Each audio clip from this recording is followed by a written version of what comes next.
Hello guys, welcome back to my channel Physics for Everyone. In this video, we are going to discuss some numerical problems based on work, power and energy. And this video will be helpful for your PGT Physics exams, state exams and NEET and JEE exams. And also be helpful for class 11 students. So let's discuss our first question.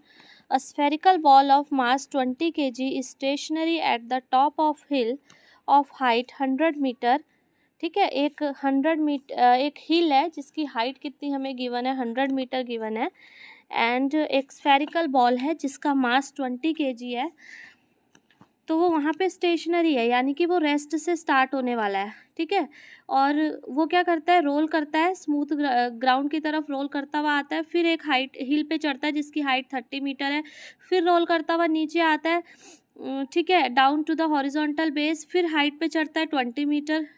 तो उसने कितनी velocity attain की है ball ने, वो हमें find out करना है. ठीक है, एक चीज़ हमें क्वेश्चन में और दी हुई है, देखो स्मूथ सरफेस दिया हुआ है, इसका मतलब यहाँ फ्रिक्शन की बात नहीं हो रही है. ठीक है, तो कैसे करेंगे इसको, देखो क्या दिया हुआ है हमें.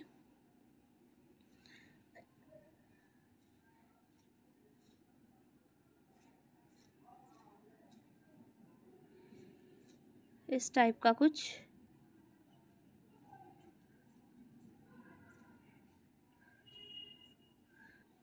ठीक है, तो यहाँ पे कोई बॉल पड़ी है.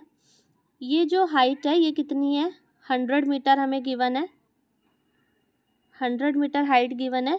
ये बॉल यहाँ स्टेशनरी है जिसका मास क्या है, 20 kg है बॉल का मास. ये बॉल क्या कर रही है, ऊपर से ऐसे रोल होके नीचे आ रही है, फिर ऐसे ऊपर को जा रही है. और ये जो हाइट दी हुई है, ये दी हुई है 30 मीटर इस हिल की हाइट, और इस हिल की दी हुई है हमें 20 मीटर हाइट. ठीक है, तो ये इनिशियल पोजीशन इसकी ये है, फाइनल पोजीशन इसकी ये है. ये ए पॉइंट से आके यहाँ बी पॉइंट पे आके रुकती है. तो इनिशियली वो जहाँ से स्टार्ट हो रही है, वहाँ रेस्ट से स्टार्ट हो रही है, तो रेस्ट पे उसकी काइनेटिक एनर्जी तो ज़ीरो होगी, कोई काइनेटिक एनर्जी नहीं होगी क्योंकि रेस्ट से स्टार्ट हो रही है, velocity zero, kinetic energy zero. तो ए पॉइंट पे जो उसकी एनर्जी होगी वो कितनी होगी, पोटेंशियल एनर्जी जो भी उस बॉडी के अंदर होगी, और पोटेंशियल एनर्जी कितनी होगी, mgh. ठीक है, और h यहाँ पे क्या है, 100 मीटर हाइट है. अब देखो जितनी एनर्जी ए पे है उतनी ही एनर्जी बी पे भी होगी. क्यों, क्योंकि स्मूथ सरफेस है, फ्रिक्शनलेस सरफेस है, फ्रिक्शन नहीं है, तो कोई एनर्जी लॉस नहीं हो रहा है. ए से बॉडी आ रही है, ठीक है, उसके पास पहले पोटेंशियल एनर्जी थी, काइनेटिक एनर्जी उसकी ज़ीरो थी. जैसे ही वो नीचे को आ रही है तो क्या हो रहा है, उसकी स्पीड बढ़ रही है, तो उसकी कुछ काइनेटिक एनर्जी आ रही है, और वो नीचे को आ रही है तो उसकी पोटेंशियल एनर्जी कम हो रही है. ठीक है, तो जैसी बॉडी ए रोल होके नीचे को आ रही है तो उसकी काइनेटिक एनर्जी इंक्रीज़ हो रही है, पोटेंशियल एनर्जी डिक्रीज़ हो रही है. फिर वो एक पॉइंट पे आके उसकी नीचे आके मैक्सिमम काइनेटिक एनर्जी हो जाती है, फिर वो ऊपर को जाना स्टार्ट करती है. तो इस वे में क्या होता है, वो ए से बी पॉइंट तक पहुंच जाती है, और ए से बी पॉइंट तक जो सरफेस है वो हमें स्मूथ दिया हुआ है. स्मूथ सरफेस है तो एनर्जी लॉस नहीं होगा, तो जो एनर्जी हम ए पॉइंट पे लेंगे वही एनर्जी बी पॉइंट पे भी हमें आनी चाहिए. तो ए पॉइंट पे काइनेटिक एनर्जी नहीं थी, टोटल एनर्जी क्या होता है, काइनेटिक प्लस पोटेंशियल एनर्जी. तो पोटेंशियल एनर्जी मैंने लिख दी mgh, h यानी कि 100 दिया हुआ है. ठीक है, तो TA जो होगा वो TB के इक्वल होगा, जितनी ए पे है उतनी बी पे भी होनी चाहिए. अब बी पे देखो, बी पे हाइट जो है वो ए से कम है. ठीक है, तो पोटेंशियल एनर्जी कम होगी. ठीक है, तो पोटेंशियल एनर्जी कम होगी तो कितनी होगी बी पॉइंट पे, mgh. यहाँ पे हाइट कितनी है, 20, इतनी होगी. ठीक है, और यहाँ पे उसके पास क्या होगी, कुछ काइनेटिक एनर्जी भी होगी. ठीक है, क्योंकि पोटेंशियल एनर्जी कम है और यहाँ तक उसने कुछ वेलोसिटी भी अटेन कर ली होगी, तो mv². ठीक है, तो यहाँ पे उसकी पोटेंशियल एनर्जी प्लस कुछ काइनेटिक एनर्जी होगी, कुछ उसकी वेलोसिटी होगी. ठीक है, तो वो काइनेटिक एनर्जी क्या आ जाएगी, हाफ mv². तो यहाँ पे देखो क्या आएगा, हाफ मास दोनों साइड से कैंसल आउट हो जाएगा, और g की वैल्यू हम 10 ले लेंगे, तो यहाँ क्या आ जाएगा, 100 इंटू 10,000 इज इक्वल टू, यहाँ क्या आ जाएगा, 20 इंटू 10, इट विल बी 200 और मास कैंसल आउट हो गया था बोथ साइड से, तो ये रह जाएगा v²/2। ठीक है, तो ये हम करेंगे तो क्या आएगा यहाँ पे, इट विल बी 1000 - 200 800, 800 को 2 से मल्टीप्लाई करेंगे, इट विल बी 1600 v², और v क्या आ जाएगा √1600 यानी कि 40 मीटर पर सेकेंड, यानी कि उसकी वेलोसिटी बी पॉइंट पे क्या होगी 40 मीटर पर सेकेंड होगी। So option B will be correct. तो ये क्लियर हुआ क्वेश्चन। यहाँ पे हमें क्या कहा गया था कि ए पॉइंट से बॉडी रोल करती हुई जा रही है बी पॉइंट पे, उसने हमें ये नहीं कहा कि बी पॉइंट पे बॉडी जाके स्टॉप होगी। अगर वो कहता स्टॉप होगी है तो उसकी फिर से एनर्जी ज़ीरो हो जाती, पर उसने ऐसा कुछ नहीं कहा है। तो उसकी बी पॉइंट जो ए पॉइंट पे एनर्जी है उसको बी पॉइंट पे एनर्जी के इक्वल कर देंगे और हमारे पास इस तरह से क्या आएगी, v की वैल्यू आ जाएगी। So v come outs to be 40 metre पर second. So here option B is correct, 40 metre पर second. Next question, it's also a good question. क्या दिया हुआ है देखो, a block of mass m moving on a frictionless horizontal surface collides with a spring of spring constant k and compresses it by length l. The maximum momentum of block after collision. Collision के बाद maximum momentum block का क्या है वो निकालना है। देखो यहाँ पे एक ब्लॉक दिया हुआ है जिसका मास क्या है m है। वो ये जो मास है ये जैसे ही इस डायरेक्शन में जाएगा, ठीक है, इस मास की कुछ ये ब्लॉक जो है जिसका मास m है इसकी कुछ इनिशियल काइनेटिक एनर्जी होगी ½ mv²। ठीक है, मूव कर रहा है तो इसकी काइनेटिक एनर्जी होगी ½ mv²। ये जैसे इधर जाएगा तो ये क्या करेगा, एक फोर्स से एक जो स्प्रिंग लगा हुआ है वहाँ पे उसको कंप्रेस करेगा। ठीक है, कहाँ तक कंप्रेस करता है ये, L लेंथ तक। ठीक है, L लेंथ तक कंप्रेस करता है, उसके बाद ये रुक जाता है। तो उस पॉइंट पे क्या होगा, जितनी भी उसकी काइनेटिक एनर्जी है वो सारी की सारी काइनेटिक एनर्जी उसकी कहाँ यूज़ हुई, उस स्प्रिंग को कंप्रेस करने में यूज़ हुई। तो जितनी भी उसकी काइनेटिक एनर्जी है वो किसके इक्वल हो जाएगी, उस स्प्रिंग की पोटेंशियल एनर्जी के इक्वल। ठीक है, और फिर वो जो पोटेंशियल एनर्जी है वो अगेन बाद में क्या करेगी, काइनेटिक एनर्जी में चेंज होगी जब वो वापस से राइट साइड की लेफ्ट साइड डायरेक्शन में आएगा। तो क्या होगा देखो, इसकी जो काइनेटिक एनर्जी है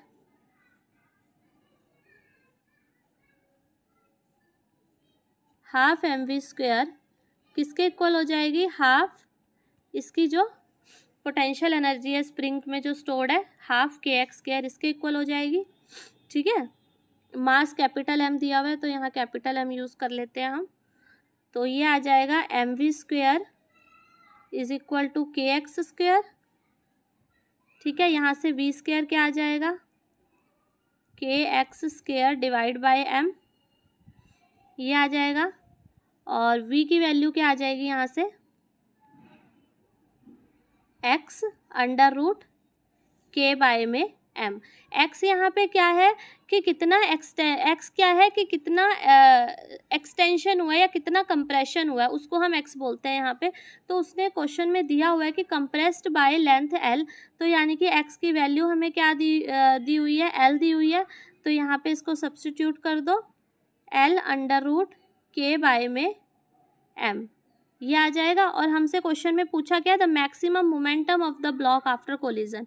तो उसने वेलोसिटी नहीं पूछी है, उसने मोमेंटम पूछा है कि मोमेंटम क्या होगा आफ्टर कोलिजन। तो मोमेंटम क्या होगा, मास into velocity.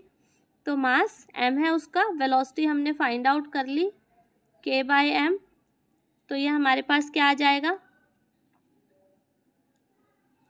L √m × k solve out करके। तो मोमेंटम हमारे पास क्या आ जाएगा, L √m × k। तो ऑप्शन बी यहाँ पे दिया हुआ है, तो यहाँ पे ऑप्शन बी जो होगा हमारा करेक्ट होगा। ठीक है, तो एक बार देख लो कैसे हुआ ये। देखो सबसे पहले हमें क्या दिया हुआ है, एक मास दिया हुआ है, वो क्या कर रहा है, आगे को बढ़ रहा है, उसकी कुछ स्पीड है, v वेलोसिटी से बढ़ रहा है, उसकी कुछ काइनेटिक एनर्जी है। जैसे ही वो स्प्रिंग को कंप्रेस करता है l लेंथ तक, तो क्या होता है, जितनी उसकी काइनेटिक एनर्जी है वो उसकी स्प्रिंग की पोटेंशियल एनर्जी में चेंज हो जाएगी। तो मैंने लिख दिया ½ mv² is equal to ½ kx²। तो mv² क्या हो जाएगा, kx² के इक्वल आ जाएगा। एंड यहाँ से हमने वी वैल्यू निकाल ली, एक्स क्या है कंप्रेशन जितना हुआ है यानी कि एल, और फिर हमें मोमेंटम कैलकुलेट करना था तो हमने मास इनटू वेलोसिटी करके मोमेंटम निकाल लिया and it will come out to be L/m/k. I hope it is clear to you. This is also this one it was also a good question. Next is ये question भी अच्छा है, देखो कई बार आ भी चुका है। देखो क्या दिया हुआ है, एक यूनिफॉर्म चेन है जिसकी लेंथ हमें दी हुई है 2 मीटर, उसको हमने टेबल पे इस तरह से रखा है कि 60 सेंटीमीटर जो है उसकी लेंथ वो टेबल से नीचे को हैंग कर रही है, ठीक है। और टोटल मास चेन का 4 kg दिया हुआ है। वर्क डन निकालना है in pulling the entire chair on the table, पूरी चेन को टेबल पे पुल करना है तो कितना वर्क डन होगा ये हमें कैलकुलेट करना है। तो देखो यहाँ से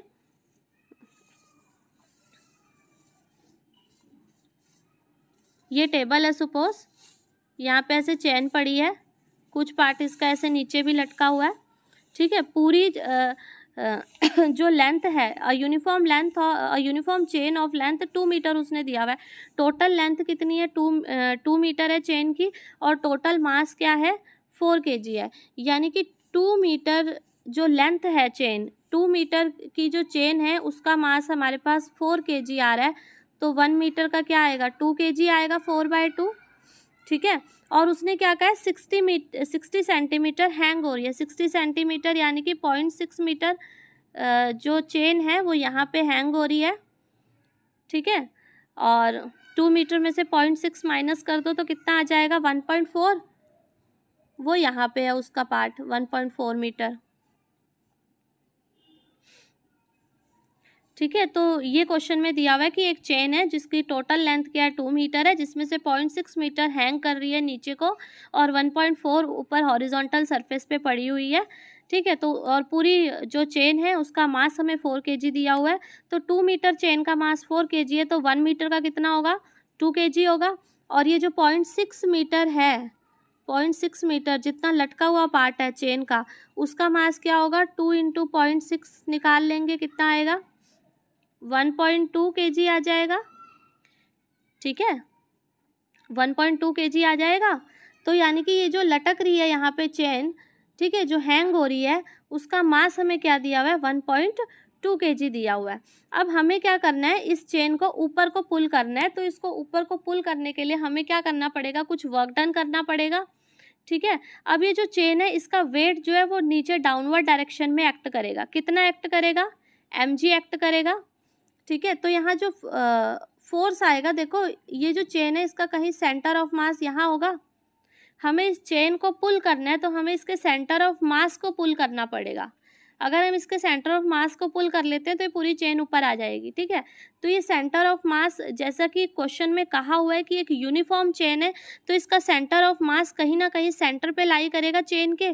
तो ये 0.6 है, तो यहाँ कहीं 0.3 जो ये डिस्टेंस है 0.3 यहाँ पे कहीं ये सेंटर ऑफ मास लाई करेगा। तो इसको ऊपर को खींचने में फोर्स कितनी लग रही है mg, और इसको ऊपर को खींच रहे हैं, फोर्स कितनी लगेगी mg लगेगी, और डिस्टेंस कितना मूव कराना पड़ेगा 0.3, ठीक है। तो यहाँ पे क्या आ जाएगा, देखो वर्क डन क्या आएगा हमारे पास mgh, ठीक है। मास क्या दिया हुआ है चेन का 1.2 निकला है हमारे पास मास, सॉरी 0.6 जो चेन का पार्ट लटका हुआ है 0.6 मीटर, उसका मास कितना निकला है 1.2 kg, ठीक है। ग्रेविटी मैंने एज्यूम कर ली 10 g की वैल्यू, ठीक है।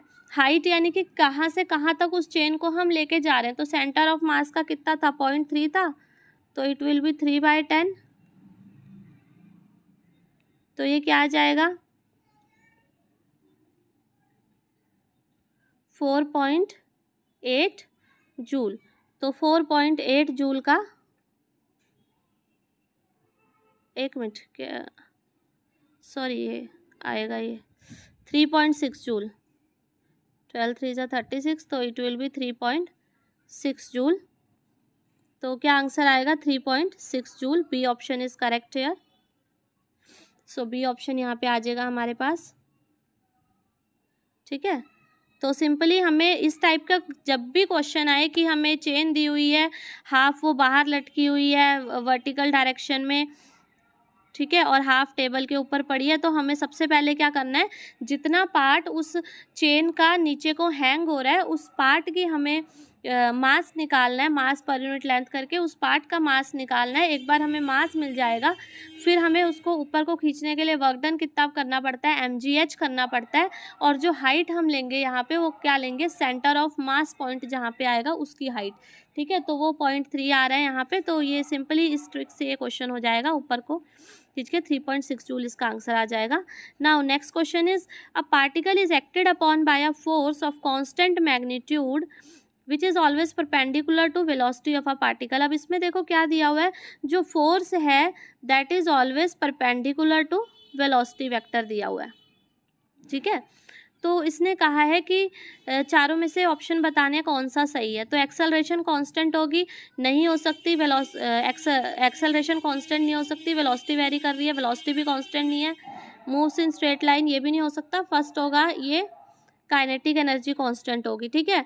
ये वो केस है, देखो फोर्स वेलोसिटी के परपेंडिकुलर है, यूनिफॉर्म सर्कुलर मोशन वाला केस है ये, ठीक है। पार्टिकल यूनिफॉर्म सर्कुलर मोशन में मूव कर रहा है, उसकी स्पीड चेंज नहीं हो रही है, स्पीड चेंज नहीं हो रही है तो काइनेटिक एनर्जी कांस्टेंट रहेगी। उसकी वेलोसिटी चेंज हो रही है क्योंकि उसकी डायरेक्शन चेंज हो रही है, डायरेक्शन चेंज हो रही है इसलिए वेलोसिटी चेंज हो रही है, इसलिए वो मूव कर रहा है सर्कुलर पाथ में, ठीक है, लेकिन उसकी स्पीड सेम है, यूनिफॉर्म स्पीड से वो मूव कर रहा है सर्कुलर पाथ में, तभी ये केस बन सकता है कि force is perpendicular to velocity, so its kinetic energy is constant. ये हमारे पास ऑप्शन आएगा। So next question is a body of mass m accelerates uniformly from rest to v1 in time t1, ठीक है। तो क्वेश्चन में क्या given है हमें कि एक बॉडी है जिसका मास m है, it is accelerating from rest to v1, तो एक्सेलरेशन हमारे पास यहाँ से क्या आ जाएगी, a1 क्या आ जाएगा, v1 बाय t1, ठीक है। v1 स्पीड अटेन करती है वो t1 टाइम में,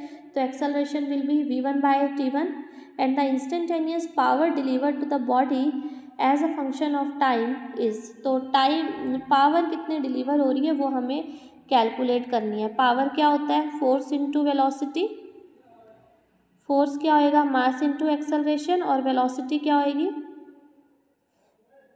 वेलोसिटी देखो कुछ टाइम बाद वेलोसिटी क्या हो रही है वो हमें बतानी है इसमें, ठीक है, यहाँ पे वो वेलोसिटी आएगी हमारी। तो इसको ऐसे लिख सकते हैं हम, v is equal to u plus a t होता है, ठीक है। स्टार्ट उसने कहाँ से किया, रेस्ट से, तो u तो 0 हो गया, तो v हमारे पास क्या आ गया, a into T, T time में उसने कितनी वेलोसिटी अटेन की, v, तो यहाँ पे हम क्या लिखेंगे, v की जगह लिख देंगे a इंटू टी, तो ये आ जाएगा m स्क्वायर टी, और a की वैल्यू यहाँ पे v1 बाई t1 पुट कर देंगे, इसका स्क्वायर आ जाएगा, a का स्क्वायर है क्योंकि साथ में t, तो क्या होएगा m v1 square t by t1, m v1 square t by t1, so here option D is correct. Is it clear, ठीक है।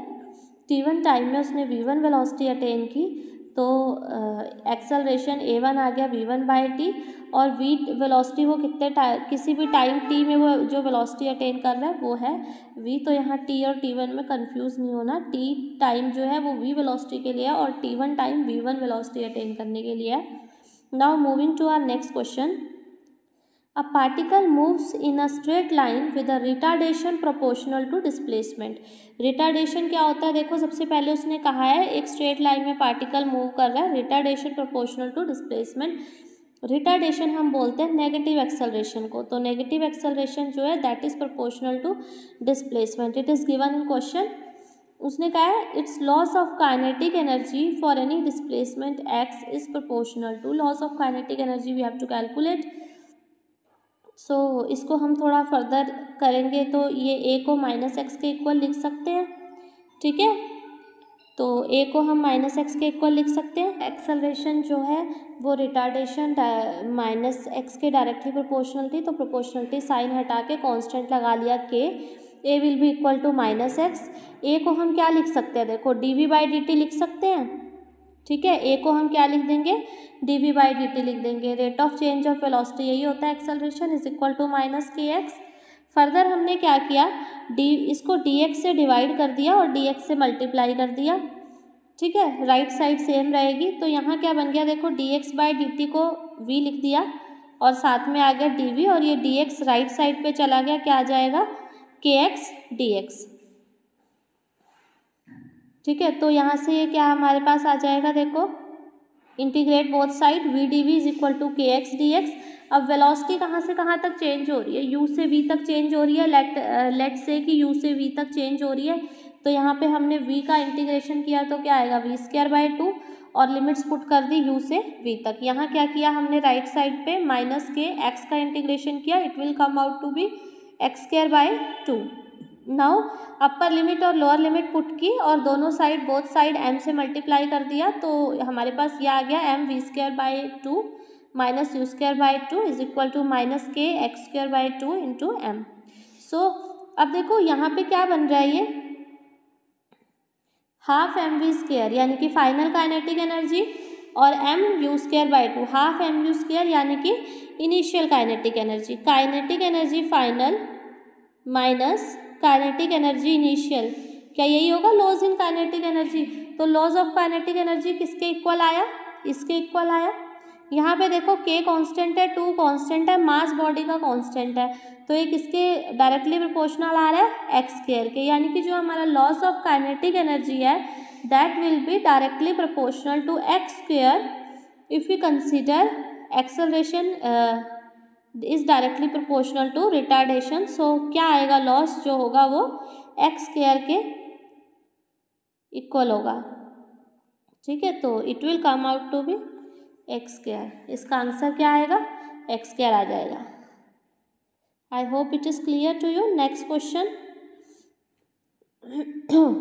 अ body is moved along a straight line by a machine delivering a constant power. The distance moved by the body in time t is proportional to x और t में relation निकालना, यही उसने कहा है, distance moved by the body in time T, x और T में relation निकालना है। हमें दिया क्या हुआ है, कांस्टेंट पावर दी हुई है, और ये भी दिया हुआ है कि जो बॉडी है वो स्ट्रेट लाइन में मूव कर रही है, ठीक है, बॉडी स्ट्रेट लाइन में मूव कर रही है, यहाँ से यहाँ जा रही है सपोज। तो बॉडी की पोटेंशियल एनर्जी में तो कोई चेंज नहीं आ रहा, जो चेंज आएगा उसकी वेलोसिटी की वजह से काइनेटिक एनर्जी में आएगा, और पावर उसने हमें कांस्टेंट दे दी। तो पावर का फॉर्मूला क्या होता है, वर्क बाय टाइम या एनर्जी बाय टाइम, और एनर्जी हम कौन सी लेंगे हैं यहाँ पे, हाफ एम वी स्क्वायर, ठीक है, क्योंकि पोटेंशियल एनर्जी में कोई चेंज नहीं आ रहा, डिवाइड बाय टाइम, ठीक है, ये आ गया हमारे पास। और उसने क्या दिया है कि पावर जो है वो कांस्टेंट है, ठीक है, पावर उसने हमें क्या दे दी, कांस्टेंट दे दी। तो हम इसको कैसे लिख सकते हैं, m v square by 2t is equal to constant लिख दें इसको, ठीक है। अब मास m भी कांस्टेंट है, मास बॉडी का 2 भी कांस्टेंट है, तो v स्क्वायर बाय t जो है वो कांस्टेंट आ जाएगा, यानी कि v square directly proportional to क्या आ जाएगा, t आ जाएगा, और v directly proportional to t की पावर 1/2, ऐसे हम लिख सकते हैं, ठीक है। इसको मैंने ए प्रोपोर्शनलिटी साइन हटा के कांस्टेंट लगा दिया c। हमें रिलेशन किस में बताना है, डिस्टेंस मूव्ड और टाइम में, यानी कि x और t में। तो हम v को क्या लिख सकते हैं, dx by d t is equal to c t की पावर हाफ, ठीक है। अब करेंगे तो क्या आएगा देखो, dx is equal to c t की power half into d t, integrate करेंगे बोथ साइड तो क्या आ जाएगा, यहाँ पे आएगा x, और ये क्या आएगा, t की पावर 3/2, t की पावर में एक ऐड हो जाएगा, डिवाइड बाय सेम पावर, और 2/3 आ जाएगा, एक कांस्टेंट c है। तो देखो ये क्या आ रहा है, जो x है वो डायरेक्टली प्रोपोर्शनल टू किसके आ रहा है, t की पावर 3/2 के, क्योंकि 2, 3, c तीनों क्या है, कांस्टेंट है, तो x डायरेक्टली प्रोपोर्शनल किसके है, t की पावर 3/2 के, ठीक है। तो ऐसा कुछ है ऑप्शन में, यस बी ऑप्शन सही है इसका मतलब। तो बी ऑप्शन t की पावर 3/2 जो होगा वो करेक्ट हो जाएगा हमारे पास। तो हमने क्या किया, हमें कांस्टेंट पावर दी थी, तो power half m v square by t को हमने कांस्टेंट ले लिया, ठीक है। और इससे क्या आ गया हमारे पास, 2 और m कांस्टेंट था, v square directly proportional to t आ गया, v directly proportional to t की पावर हाफ आ गया। फिर इसको एक बार अगेन हमने इंटीग्रेट किया, तो इंटीग्रेट करके हमारे पास क्या आ गया, x directly proportional to t की power 3/2। So this was our question. Let's move to next question. Next question है, spring of spring constant k stretched initially by 5 centimetre. ठीक है, उसमें जो इनिशियल इलोंगेशन थी वो कितनी दी हुई है हमें, स्ट्रिंग में 5 सेंटीमीटर तक वो पहले से स्ट्रेच था। ठीक है, फिर उसने कहा work done required to stretch is further by another 5 centimetre. 5 centimetre हमने और स्ट्रेच करना है, यानी कि अब जो टोटल एक्सटेंशन हो जाएगी उसमें वो 10 सेंटीमीटर हो जाएगी। तो उसने पूछा है कि वर्क डन कितना होगा उसको फर्दर स्ट्रेच करने के लिए। तो एक वर्क डन का फॉर्मूला हमने किया था, मैंने जब HC वर्मा में क्वेश्चंस करवाए थे HC वर्मा के, उससे मैंने करवाया था कि अगर हम स्प्रिंग को स्ट्रेच करते हैं तो उसका फॉर्मूला होता है हाफ के XI² माइनस XF²। ठीक है, ये एक फॉर्मूला करवाया था, वही यहाँ पे हम यहाँ अप्लाई करेंगे। तो वर्क डन क्या होगा, हाफ इंटू के की वैल्यू हमें गिवन है 5 इंटू 10⁻3। ठीक है, और x1², x1 5 सेंटीमीटर है। ठीक है, तो 5 सेंटीमीटर को मीटर में चेंज कर लो, it will come out to be 5/100 का स्क्वायर। ठीक है, उसको मैं अलग से ही ले रही हूँ, 10⁻⁻2 लिख देते हैं। ठीक है, इसका स्क्वायर माइनस x फाइनल क्या है, 10 है, 10 इंटू 10⁻⁻2 का स्क्वायर, ये आ जाएगा। इसमें कुछ नहीं है, आगे कैलकुलेशन करनी है, 5 इंटू 10⁻3 एंड इट विल। तो ये हम कैलकुलेट करेंगे, तो कैलकुलेट करके हमारे पास आ जाएगा 18.75 जूल। ठीक है, जूल में लिख लो या न्यूटन मीटर में लिख लो, दोनों सेम यूनिट है। तो 18.75 हमारा आंसर आ जाएगा इसमें। Next is 2 blocks A and B are connected to each other by a string and a spring. एक स्प्रिंग है और एक स्प्रिंग से कनेक्ट किया हमने। The string passes over a frictionless pulley as shown in figure. The block B slides over horizontal top surface of stationary block C and block A slides along the vertical side of C, both within the same uniform speed. Coefficient of friction between the surfaces of block is 0.2 और force constant दिया हुआ है spring का इतना 1960, मास block का 2 kg दिया हुआ है और निकालना है calculate the mass of block B. Block B का मास निकालना है सबसे पहले हमें। ठीक है, तो इसमें देखो क्या दिया हुआ है हमें, ये बी है, ये ऐसे पुल्ली के ऐसे ऊपर से जा रहा है, एक स्प्रिंग जा रहा है, फिर यहाँ पर एक ए है मास। ठीक है, ये सारा स्टेबल किस पे पड़ा है, एक टेबल पे पड़ा है यहाँ पे ऐसे, ये सिस्टम ऐसे पड़ा है। ठीक है, तो अब हो क्या रहा है, देखो ये तो जो ए है इसका मास डाउनवर्ड डायरेक्शन में एक्ट करेगा, तो ये ऐसे नीचे की तरफ आएगा। ठीक है, ये यूनिफॉर्म वेलोसिटी v से नीचे की तरफ आ रहा है और उसी यूनिफॉर्म वेलोसिटी v से ये जो b है ये राइट साइड पे जा रहा है। अब यहाँ पे टेंशन होगी t रोप में और ये b जो है ये राइट साइड को जाएगा, तो यहाँ पे एक फ्रिक्शनल फोर्स आएगा बैकवर्ड डायरेक्शन में F। ठीक है, तो यहाँ पे क्या होगा, यूनिफॉर्म वेलोसिटी से जा रहा है तो नेट फोर्स जो b पे है वो 0 होगा और नेट फोर्स इस पे कैसे निकल के आ रहा है, देखो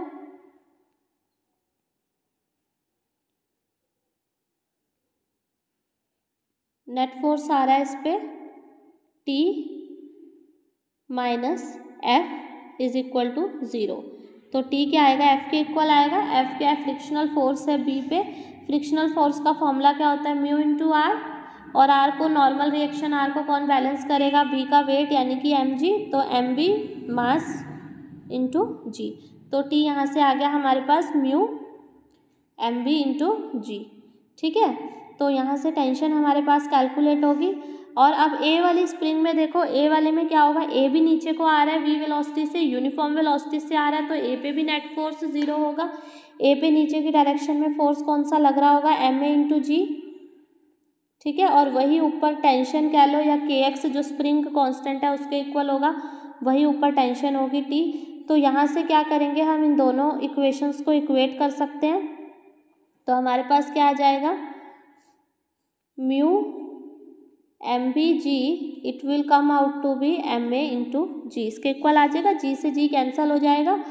और हमें क्वेश्चन में किसका मास दिया हुआ है, ब्लॉक ए का दिया हुआ है 2 kg, ब्लॉक बी का निकालना है।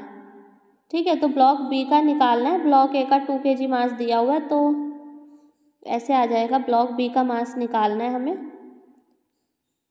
ठीक है, तो एम ए बाय में म्यू, इसका 2 kg दिया हुआ है और म्यू की वैल्यू हमें 0.2 दी हुई है, तो म्यू क्या आ जाएगा हमारे पास 0.2।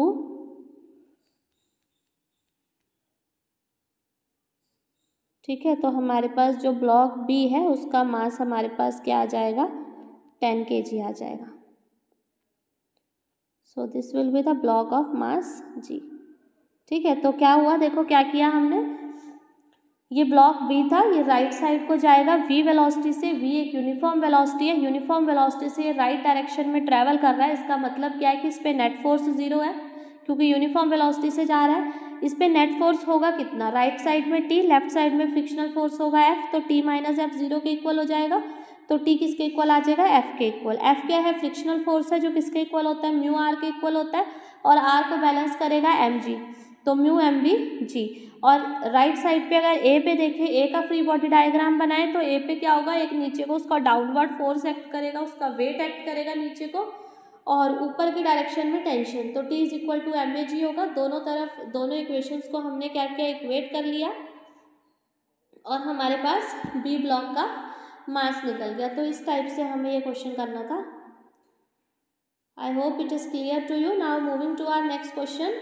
इसमें क्या कहा है हमें, a stone is tied to a string of length L is whirled in a vertical circle with the other end of the string at the center. At a certain instant of time, the stone is at its lowest position and has a speed u.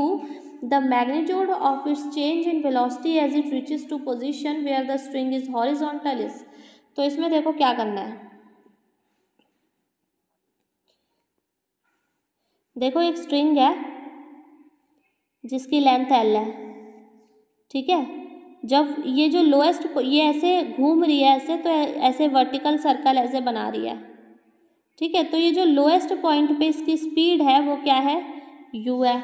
जब ये ऐसे horizontal हो जाती है तो इसकी speed क्या हो जाती है, v हो जाती है।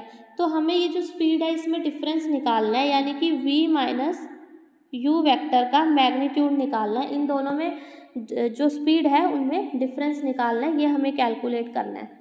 ठीक है, तो सबसे पहले तो हमें v निकालना पड़ेगा। तो सिंपल हम क्या करेंगे, v square minus u square is equal to 2as formula लगा दो। अब देखो ये पार्टिकल जो है या जो स्टोन बांधा हुआ है यहाँ से ऐसे ऊपर को जा रहा है। ठीक है, ऊपर को जा रहा है तो क्या आएगा, a की जगह क्या आएगा, g आएगा नेगेटिव में, तो क्या आएगा माइनस जी, और हाइट क्या आएगी, h आएगी, हाइट क्या आएगी, कितनी ऊपर जा रहा है, l लेंथ, तो l आएगा। ठीक है, ये आ जाएगा हमारे पास। तो हमारे पास यहाँ से v क्या आएगा, v स्क्वायर क्या आएगा, final velocity u square minus 2gl, और v आ जाएगा under root u square minus 2gl। ठीक है, ये v की वैल्यू आ जाएगी हमारे पास। अब हमारे पास v है, u है, क्या हम v माइनस यू कैलकुलेट कर सकते हैं? तो कैसे करेंगे, देखो इसको कैसे निकालेंगे, देखो ये आएगा v का स्क्वायर प्लस u का square minus 2v u cos theta. ठीक है, u और v के बीच में जो कॉस एंगल है वो, अब देखो u और v के बीच में एंगल कितना है, v ऊपर डायरेक्शन में है और u हॉरिजॉन्टल डायरेक्शन में है, तो v और u के बीच में एंगल कितना है, 90 डिग्री। cos 90 करेंगे तो क्या बन जाएगा, 0 बन जाएगा। तो ये क्या आ जाएगा, v square plus you square. ठीक है, तो v हमारे पास क्या आएगा, देखो v माइनस u वेक्टर का जो मैग्नीट्यूड है ये क्या आएगा हमारे पास, अंडर रूट v का स्क्वायर क्या आया, u स्क्वायर माइनस 2gl, ये आया प्लस u स्क्वायर। तो ये क्या आया हमारे पास, 2u स्क्वायर आया। ठीक है, 2 मैंने कॉमन ले लिया, u स्क्वायर माइनस 2 यहाँ से कॉमन आ गया, तो क्या आ गया, gl। तो ये आ गया हमारे पास v माइनस यू का मैग्नीट्यूड जो हमें क्वेश्चन में पूछा हुआ था, u square 2u square minus gl, 2u square minus gl। तो देखो कौन सा ऑप्शन बन रहा है यहाँ पे, डी ऑप्शन सही बन रहा है। सबसे पहले v square minus u square is equal to 2s करके हमने वेलोसिटी निकाल ली। उसके बाद simply vector law of addition से हमने v माइनस यू कैलकुलेट करके निकाल लिया। ठीक है, नाउ नेक्स्ट क्वेश्चन देखो क्या है, a tennis ball is dropped on a horizontal smooth surface. It bounces back to its original position after hitting the surface. The force on the ball during the collision is proportional to the length of compression of ball. Which one of the following sketches describe the variation of its kinetic energy k with time most appropriately? The figure are only illustrative and not to the scale. देखो क्या हो रहा है, क्या रहा है वो, ये देखो ये बॉल है, ये ऐसे नीचे आ रही है, यहाँ पे हिट कर रही है और उसके बाद ऐसे ऊपर को वापस जा रही है। ये बॉल जैसे यहाँ पे हिट करे, ये बॉल रेस्ट से आ रही थी, ठीक है, इसके पास पोटेंशियल एनर्जी थी, इसको हमने ड्रॉप कर दिया तो क्या होगा, इसकी पोटेंशियल एनर्जी काइनेटिक एनर्जी में चेंज हो जाएगी। तो धीरे धीरे नीचे आते आते वेलोसिटी बढ़ रही है, तो नीचे आते आते काइनेटिक एनर्जी क्या होगी, बढ़ेगी। ठीक है, नीचे आते आते काइनेटिक एनर्जी बढ़ेगी और यहाँ पे जो नीचे ग्राउंड पे उसकी काइनेटिक एनर्जी मैक्सिमम होगी। अब क्या होगा, जैसे ही वो बॉल नीचे ग्राउंड पे जाके लगेगी तो वो बॉल की शेप में कुछ डिफॉर्मेशन आएगा, कुछ डिफॉर्म होगी वो। ठीक है, तो क्या होगी, जितनी काइनेटिक एनर्जी बॉल के पास थी वो किस में चेंज हो जाएगी, उस बॉल की इलास्टिक पोटेंशियल एनर्जी में चेंज हो जाएगी। फिर क्या होगा, अब वो जो बॉल डिफॉर्म हुई है वो वापस से अपनी शेप को रीगेन करने की कोशिश करेगी, तो वो जो इलास्टिक पोटेंशियल एनर्जी है that will again converted to kinetic energy. ठीक है, वो वापस से काइनेटिक एनर्जी में कन्वर्ट हो जाएगी। ठीक है, और उसके बाद क्या होगा, उसके पास एक वेलोसिटी आ जाएगी बॉल के पास, वो वापस मूव करना स्टार्ट कर देगी। जैसे जैसे ऊपर की डायरेक्शन में जाएगी उसकी वेलोसिटी अब धीरे धीरे कम होती रहेगी, क्योंकि ग्रेविटी के अपोजिट जा रही है, वो वेलोसिटी कम होती रहेगी।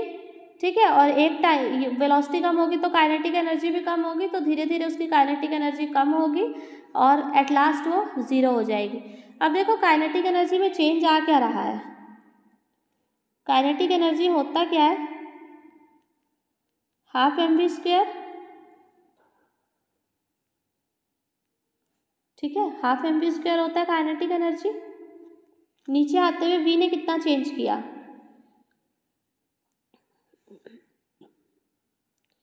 v क्या आएगा, v is equal to u plus a t होता है।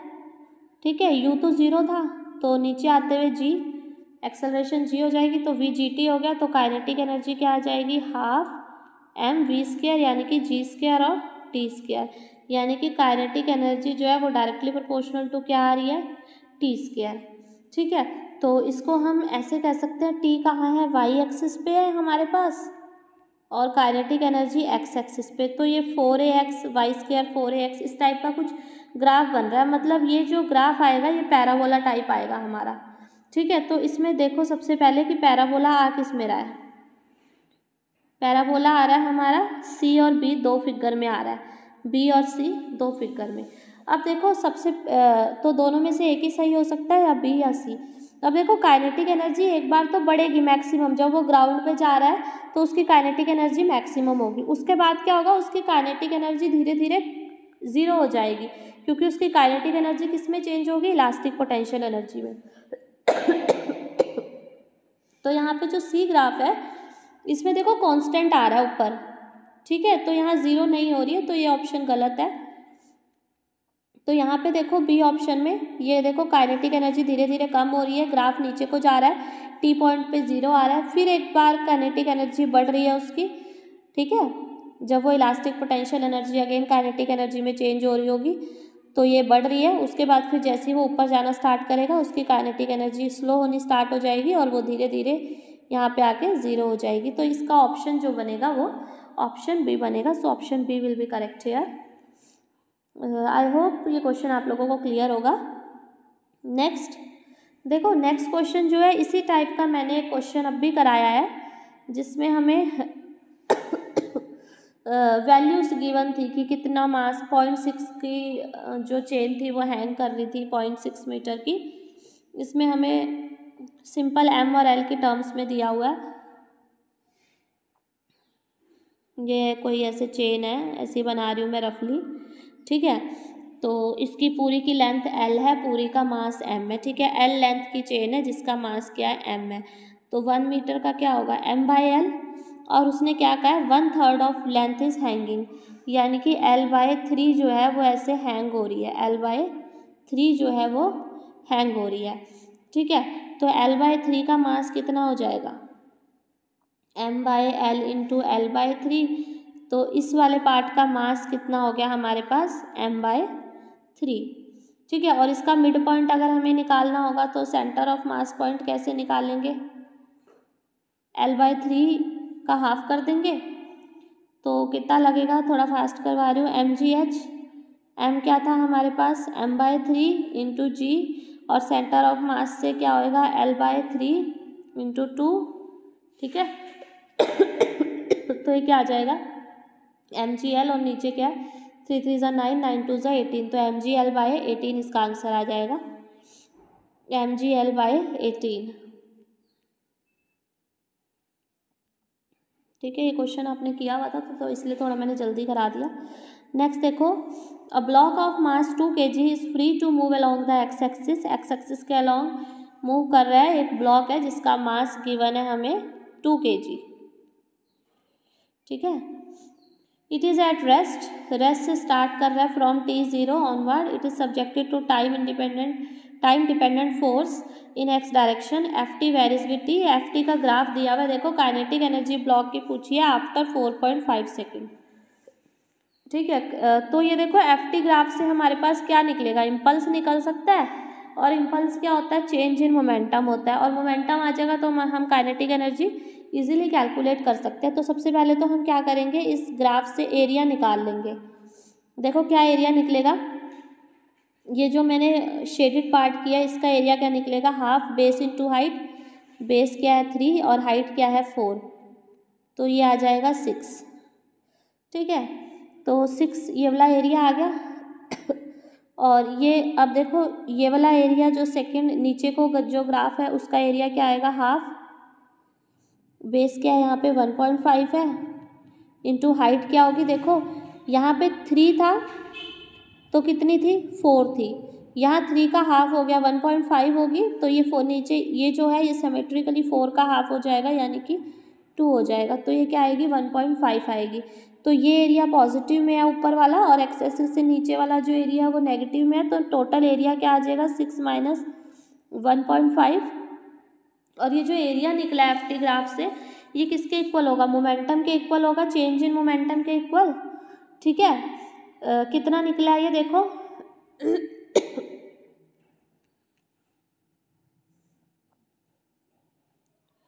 4.5 आएगा, ठीक है। 4.5 आ गया। चेंज इन मोमेंटम को मैंने p लिख दिया क्योंकि रेस्ट से स्टार्ट हुआ तो इनिशियल मोमेंटम तो 0 ही था, फाइनल मोमेंटम सपोज p है, तो p आ गया हमारे पास। तो क्या काइनेटिक एनर्जी नहीं निकाल सकते हम, p का फॉर्मूला क्या होता है, काइनेटिक एनर्जी का फॉर्मूला क्या होता है, p²/2m, तो निकाल सकते हैं 4.5 का स्क्वायर बाय 2 इंटू मास, हमें 2 गिवन है, तो यहाँ से हम कैलकुलेट कर लेंगे इसको, ठीक है। तो क्या आ जाएगा 45/10 इंटू 4, तो कितना आ रहा है ये, इसको सॉल्व करके, ठीक है। नेक्स्ट क्वेश्चन देखो, particle is acted upon by a force F is equal to k x, k positive constant है, ठीक है। यू और एक्स में ग्राफ बेसिकली हमें बताना है, तो F is equal to minus d u by d x, ये फॉर्मूला हमें पता है कि F minus d u by d x होता है। यहाँ से डी यू क्या आ जाएगा, माइनस एफ डी एक्स आ जाएगा। F की वैल्यू के एक्स दी हुई है, यू को इंटीग्रेट करेंगे तो आ जाएगा minus k x square by two. तो यहाँ पे यू और एक्स स्क्वायर में जो रिलेशन आ रहा है वो आ रहा है y is equal to x square type, ठीक है। ये तो ये जो है ये कहाँ से शो होगा, ये वाला ग्राफ होगा, ये नेगेटिव में पैराबोला आएगा, तो ये बी ऑप्शन इसका करेक्ट हो जाएगा। नाउ देखो नेक्स्ट क्वेश्चन देखो यहाँ पे,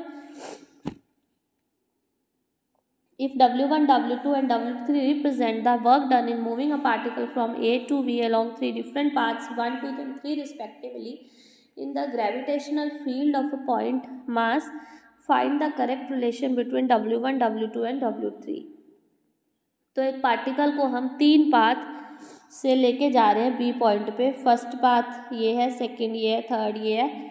हमें बताना है कि तीनों पाथ से जब फर्स्ट पाथ से जब लेके जा रहे हैं तो वर्क डन W1 हो रहा है, सेकंड पाथ से जब लेके जा रहे हैं तो वर्क डन W2 हो रहा है, एंड थर्ड पाथ से वर्क डन जो हो रहा है वो W3 हो रहा है। तो हमें तीनों में रिलेशन बताना है W1, W2, W3 में। तो इसमें कुछ करने की ज़रूरत ही नहीं है, इसमें क्वेश्चन को ध्यान से पढ़ो तो उसने ग्रेविटेशनल फील्ड दिया हुआ है कि हम ग्रेविटेशनल फील्ड के अंदर मूव करा रहे हैं।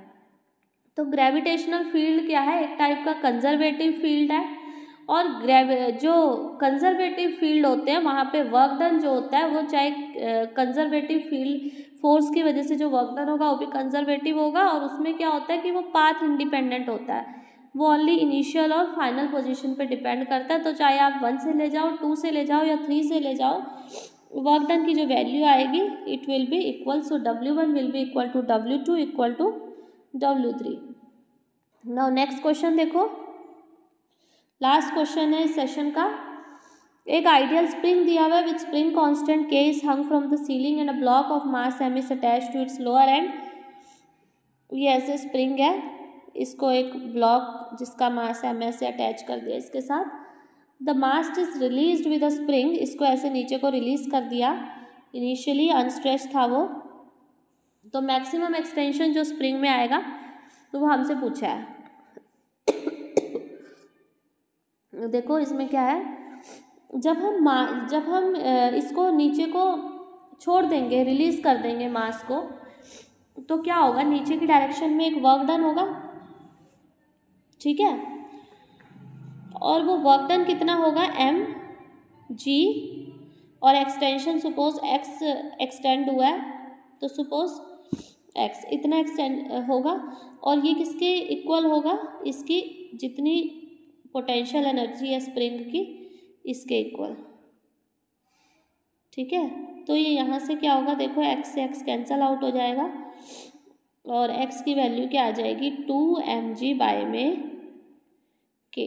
तो x जो होगा मैक्सिमम एक्सटेंशन क्या होगा 2mg बाय k होगा, ठीक है। तो ये कुछ क्वेश्चंस थे जो हम लोगों ने आज डिस्कस किए हैं, that were related to work power energy. मैंने ट्राई किया है मैक्सिमम आप लोगों को दे पाऊँ, मैक्सिमम अलग अलग टाइप के क्वेश्चंस आप लोगों के लिए इससे मैंने डिस्कस किया है। तो सॉरी फॉर इनकन्वीनियंस, थोड़ी तबीयत भी ख़राब है तो साउंड में भी थोड़ा चेंज आ रहा होगा। तो ये मैंने थोड़ा डिस्कस किया है questions, hopes all are clear to you. If you like this video, please like the video, share the video to your friends and subscribe the channel if you are new to this channel. Thank you.